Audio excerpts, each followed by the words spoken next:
జై హనుమాన్ అంటూ భక్తి కోటి నినాదాలతో మారుమ్రోగుతోంది. హనుమాన్ జయంతిని పురస్కరించుకొని తెలుగు రాష్ట్రాలతో పాటు సరిహద్దు రాష్ట్రాల నుంచి భద్రాద్రికి వేలాదిగా భక్తులు తరలివస్తున్నారు. ప్రతి ఏటా ఘనంగా నిర్వహించే హనుమాన్ జయంతి వేడుకల్లో భాగంగా భద్రాద్రికి హనుమాన్ దీక్షాదారులు నిన్నటి నుండే చేరుకొని శ్రీ సీతారామచంద్రస్వామి వారి సన్నిధిలో దీక్షలు విరమిస్తున్నారు.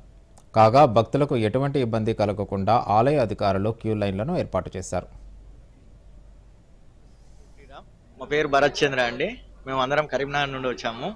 మేము 11 రోజుల దీక్ష తీసుకున్నాము. అక్కడి నుంచి ఇక్కడికి వచ్చాము. మాల విరమణ చేశాము. మార్నింగ్ దర్శనం కూడా బాగా అయింది, చాలా బాగా జరిగింది. నేను ఇది మొదటిసారి వేసుడు, అంటే ఇంతకుముందు వచ్చాం కానీ ఇది మొదటిసారి వేసుడు మాలధారణ. చాలా ప్రశాంతంగా. జై శ్రీరామ్. నాంపల్లి పోచయ్య, అది కరీంనగర్ డిస్టిక్ తిమ్మాపూర్ మండల్ రామకృష్ణ కాలనీ. నేను గత 25 సంవత్సరాల నుంచి మాలేస్తున్నా. 41 డేస్ చేసిన. ప్రతి సంవత్సరం మేము భద్రాద్రి దర్శనం శ్రీరామచంద్ర దర్శనం చేసుకుంటాము. మేము ఒక 120 మందికి వేస్తాం స్వామి. అందరం ఇప్పుడు అట్లు జరిగింది. మా ఊరు నుంచి, మా రామకృష్ణ కాలనీ నుంచి వచ్చడం జరిగింది. మాకు ఇక్కడికి వస్తే బాగా అనిపిస్తుంది స్వామి. మేము ఏడికి పోము, రామచంద్రుని దర్శనం చేసుకొని ఇంటికి వెళ్ళిపోతాం స్వామి.